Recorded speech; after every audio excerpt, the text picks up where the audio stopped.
Hello everybody, welcome to Legal Pod. आज हम पढ़ेंगे the Delhi special police establishment act 1946। ये एक बहुत इंपॉर्टेंट पार्ट है आपके सीबीआई एपीपी सिलेबस का। सो लेट्स गेट स्टार्टेड। जो आपको सबसे पहली चीज़ याद रखनी है इसमें वो है हमारा एक्ट का number, act number 25 of 1946। This is very important. Now coming on two sections. इस एक्ट में टोटल 6 सेक्शंस हैं। आप देख सकते हैं कि 7th सेक्शन हमारा रिपील हो चुका है और जो 6A है, सेक्शन नंबर 6A, ये भी सुप्रीम कोर्ट ने स्ट्रक डाउन कर दिया है। तो चलिए आगे देखते हैं। ये एक्ट इनैक्ट हुआ था 9 नवंबर 1946 को। ठीक है, ये डेट आपको याद रखनी है, 9 नवंबर 1946। ठीक है, अब इस एक्ट का ऑब्जेक्टिव देखते हैं। ये एक्ट कहता है an act to make provision for the constitution of special police force in Delhi for investigation of certain offences and for superintendence and administration of such force and for extension to other areas and of powers and jurisdiction of members of the said force in regard to the investigation of the said offenses। क्या कह रहा है कि ये act जो है वो बनाया गया है ताकि एक स्पेशल पुलिस फोर्स को कॉन्स्टिट्यूट किया जा सके दिल्ली में, जो क्या करेगा, सर्टेन ऑफेंसेस को इन्वेस्टिगेट करेगा। ये एक्ट जो है इस स्पेशल पुलिस फोर्स के मेंबर्स के सुपरिंटेंडेंस और एडमिनिस्ट्रेशन के लिए भी प्रोविजंस बताएगा। ऑल्सो क्या होंगे उनके पावर्स, उनका जुरिस्डिक्शन क्या होगा हर मेंबर का, ये भी इस एक्ट में ले डाउन किया गया है। So let's get on with the sections. Section number 1 है short title and extent. This act may be called Delhi special police establishment act 1946। It extends to the whole of India. ठीक है, अब next देखते हैं हम इंटरप्रिटेशन सेक्शन। ये कहता है words and expressions used herein and not defined but defined in central vigilance commission act 2003 shall have the meanings respectively assigned to them in that act। इसका मतलब सिंपली ये है कि इस एक्ट के अंदर जो भी वर्ड्स और एक्सप्रेशंस यूज़ किए गए हैं, पर इस एक्ट ने उनको डिफ़ाइन नहीं किया है, लेकिन वो वर्ड्स और एक्सप्रेशन सीवीसी एक्ट के अंदर डिफाइंड है।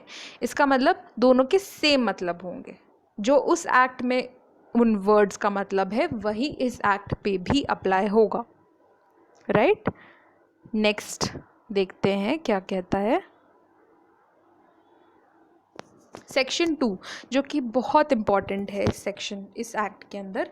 ये कहता है constitution and powers of special police establishment. Right, sub clause 1 कहता है notwithstanding anything in the police act 1861 the central government may constitute a special police force to be called the Delhi special police establishment for the investigation of offences notified under section 3।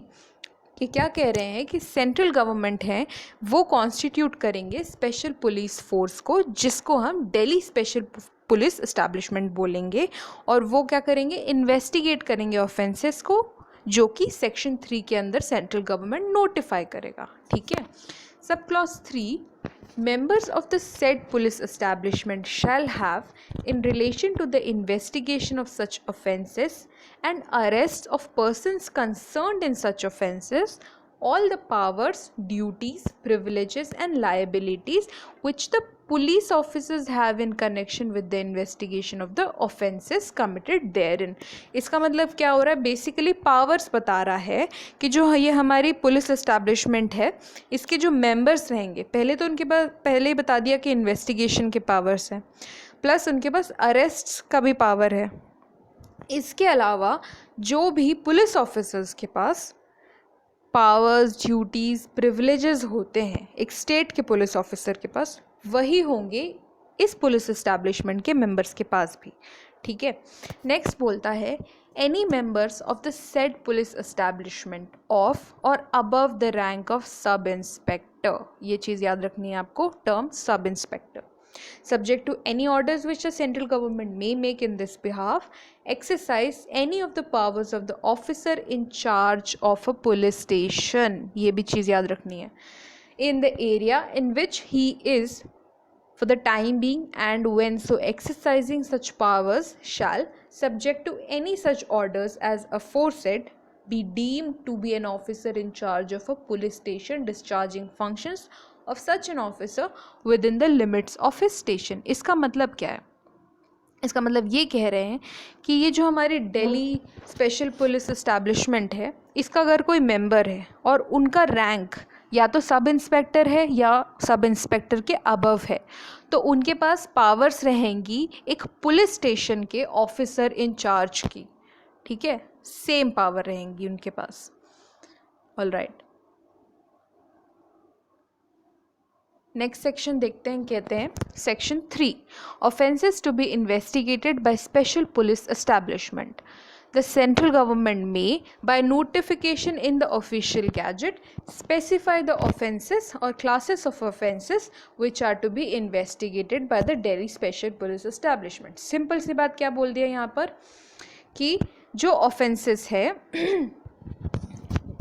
जो offences या classes of offences central government अपने official gazette में by notification बताएंगी, वो offences ही Delhi special police establishment investigate कर सकता है.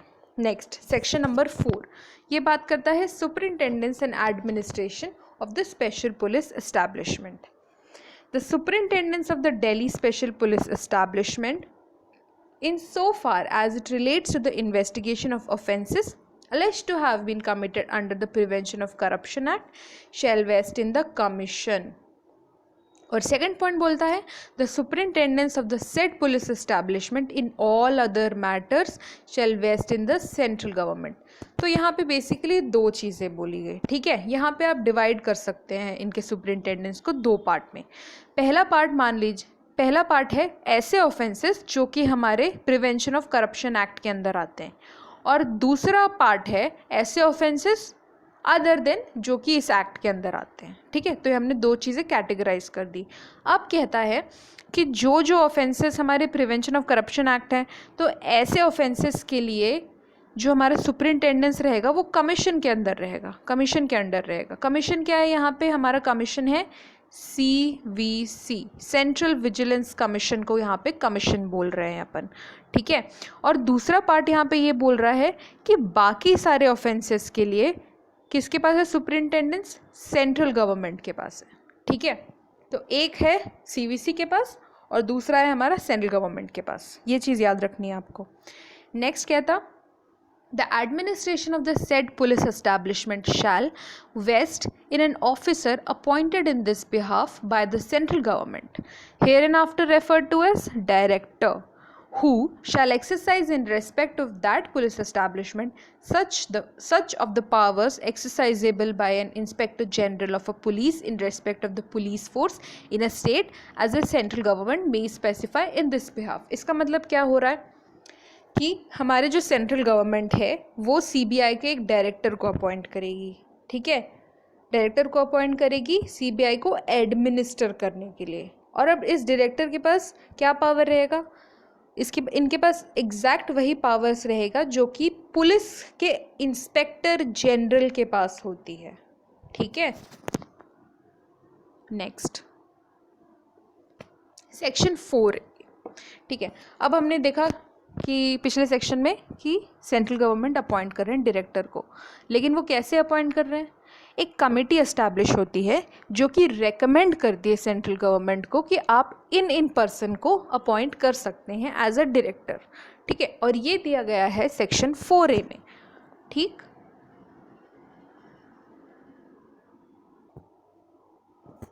अब सेक्शन 4A बात करता है committee for appointment of director.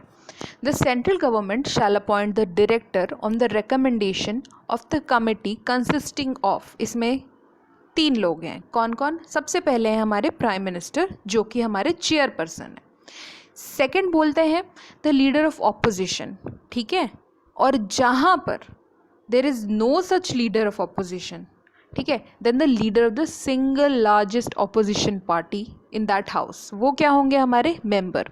और थर्ड है हमारे चीफ जस्टिस ऑफ इंडिया. और जज of supreme court nominated by the chief justice of India, वो भी रहेंगे हमारे मेंबर। तो ये क्या है, हमारे 3 मेंबर्ड कमेटी है जहाँ पे हमारे प्राइम मिनिस्टर चेयरपर्सन है और 2 मेंबर हैं, एक है लीडर ऑफ ऑपोजिशन, एक है चीफ जस्टिस या तो कोई भी सुप्रीम कोर्ट के जज जो चीफ जस्टिस नॉमिनेट करते हैं।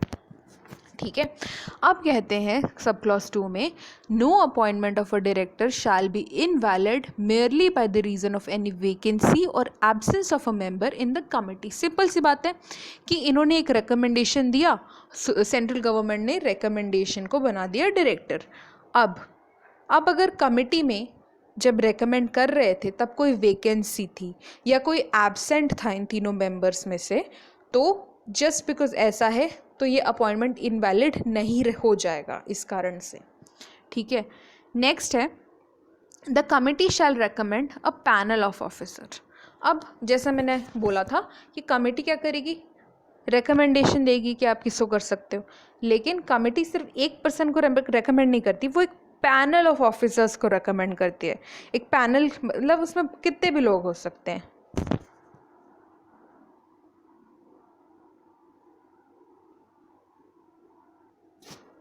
सब क्लॉज 3 कहता है the committee shall recommend a panel of members. ठीक है, पैनल ऑफ मेंबर का मतलब ये है कि सिर्फ एक नहीं रेकमेंड कर रहा है, कमेटी बहुत सारे लोगों को रेकमेंड कर रहा है।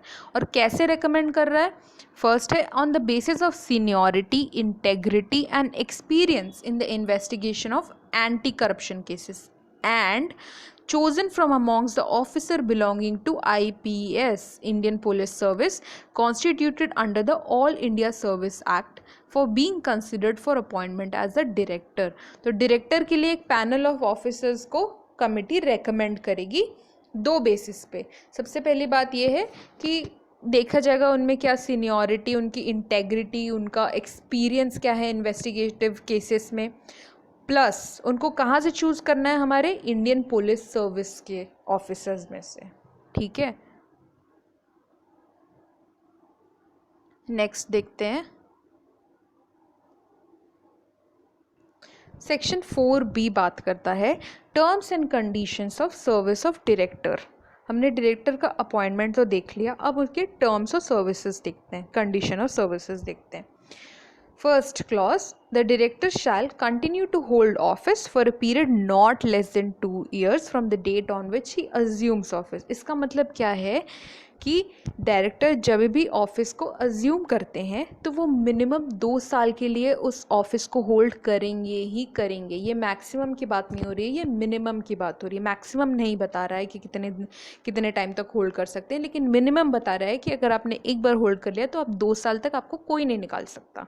ठीक है, सेकेंड क्लॉज कहता है the director shall not be transferred except with the previous consent of the committee referred to in subsection 1 of section 4A। यहाँ पे सिंपली ये बोला गया है कि जिस कमिटी ने इनको रेकमेंड किया था उनके कंसेंट के बिना इनको ट्रांसफ़र नहीं किया जा सकता। ठीक है, नेक्स्ट है हमारा सेक्शन 4BA जो कि बात करता है डायरेक्टर ऑफ प्रोसिक्यूशन से। ठीक है, कहते हैं कि there shall be a directorate of prosecution headed by a director who shall be an officer not below the rank of joint secretary to the government of India for conducting prosecution of cases under this act. यहाँ पे याद रखिएगा ये जो director की बात हो रही है ये डायरेक्टर ऑफ प्रोसिक्यूशन है, एंड ये डायरेक्टर ऑफ प्रोसिक्यूशन और डायरेक्टर ऑफ सीबीआई को कंफ्यूज मत करिएगा। डायरेक्टर ऑफ सीबीआई हमने पिछले सेक्शंस में देखा, ये हमारे डायरेक्टर ऑफ प्रोसिक्यूशन से जो कि हेड करेंगे डायरेक्टोरेट ऑफ प्रोसिक्यूशन जो कि सीबीआई का एक पार्ट रहेगा। ठीक है, और इस सब सेक्शन में ये आपको याद रखना है कि ये रहेंगे officer not below the rank of joint secretary to the government of India, ये चीज़ याद रखिएगा। नेक्स्ट क्या देखते हैं, सबसेक्शन 2 कहता है the director of prosecution shall function under the overall supervision and control of the director. अब यहाँ पे डायरेक्टर का मतलब है डायरेक्टर ऑफ सीबीआई।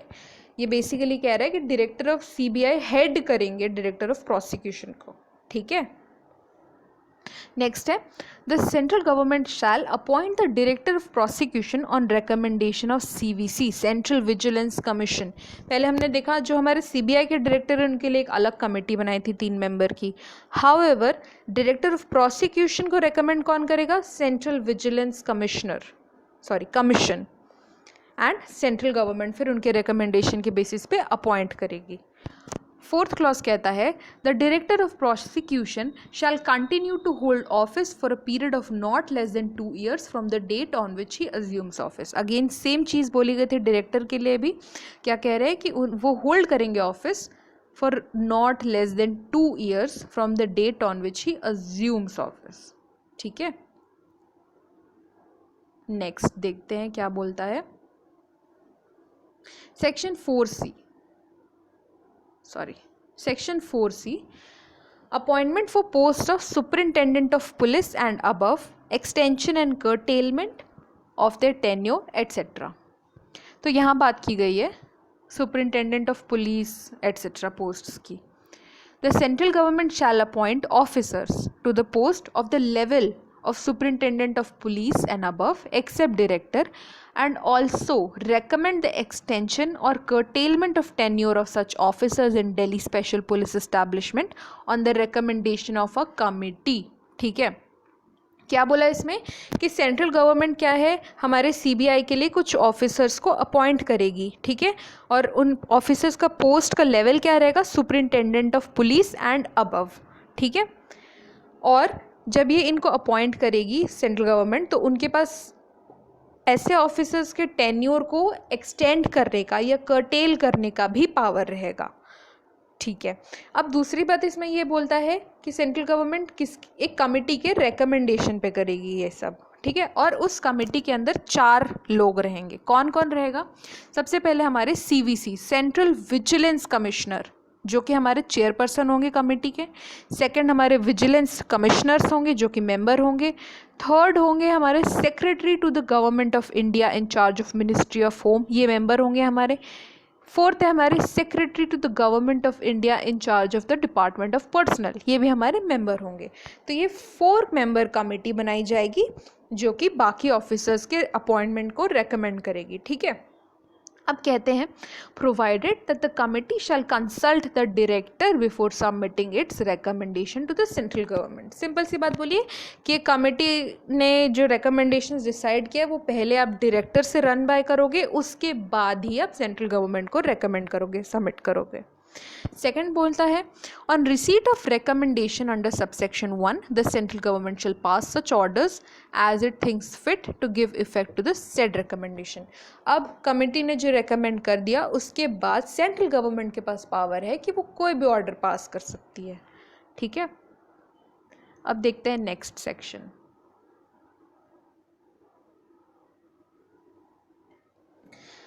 सेक्शन 5 बोलता है extension of powers and jurisdiction of special police establishment to other areas. इसमें sub clause 1 बोलता है the central government may by order extend to any area including railway areas the power and jurisdiction of members of the Delhi special police establishment for the investigation of any offences or classes of offences specified in notification under section 3। Basically इसका मतलब simple है कि central government जो है जो CBI का power और jurisdiction को किसी भी एरिया में एक्सटेंड कर सकती है। ठीक है,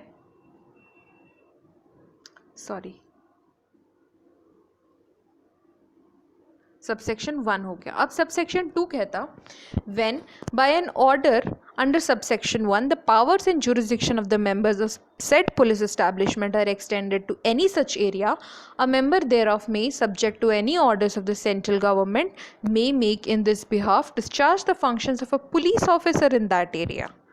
Discharge the functions of a police officer in that area, and shall, while so discharging such functions, be deemed to be a member of the police force of that area, and be vested with the power, function, privileges, and be subject to liabilities of a police officer belonging to that police force। अब ये basically simply ये बोल रहे हैं कि जब भी central government CBI का जुरिस्डिक्शन बढ़ाती है किसी नए एरिया में, तो जो भी सीबीआई के मेंबर्स उस एरिया में काम कर रहे हैं उनके पास exactly same powers, functions, privileges and liabilities होंगे जो उस एरिया के पुलिस फोर्स के पुलिस ऑफिसर के पास होती है। सिंपल सी बात है। और ऐसा माना जाएगा कि वो जो CBI मेंबर्स है वहाँ पे पुलिस का ही फंक्शन कर रही है।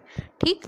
नेक्स्ट बोलता है sub clause 3, where any such order under subsection 1 is made to any area, then without prejudice to the provisions of subsection 2, any member of the Delhi special police establishment of or above the rank of sub inspector, यहाँ पे rank याद करना बहुत ज़रूरी है, sub inspector, may, subject to any power which the central government may make in this behalf, exercise the powers of the officer in charge of a police station in that area, and when so exercising such powers shall be deemed to be an officer in charge of a police station, discharging the functions of such an officer within the limits of his office. इसका simple सा मतलब यही बोल रहा है कि जो CBI का कोई मेंबर किसी नए एरिया में अगर जाके काम करता है और उनका लेवल, उनका रैंक सब इंस्पेक्टर है या सब इंस्पेक्टर से ज़्यादा है, ठीक है, या तो सब इंस्पेक्टर है या तो सब इंस्पेक्टर से ज़्यादा है, तो उनके पास कैसी पावर्स होंगी? एग्जैक्ट सेम पावर होंगी जो कि एक officer in charge of police station के पास होती है। ठीक है, ऑफिसर इन चार्ज। इसमें बोला था कि नॉर्मल पुलिस ऑफिसर की पावर रहेगी, इसमें बोला है कि ऑफिसर इन चार्ज के पास जो भी पावर रहती है वही पावर रहेगी ऐसे मेंबर के पास जिनका रैंक या तो सब इंस्पेक्टर है या उसके अबव है। ठीक है, तो चलिए नेक्स्ट सेक्शन देखते हैं।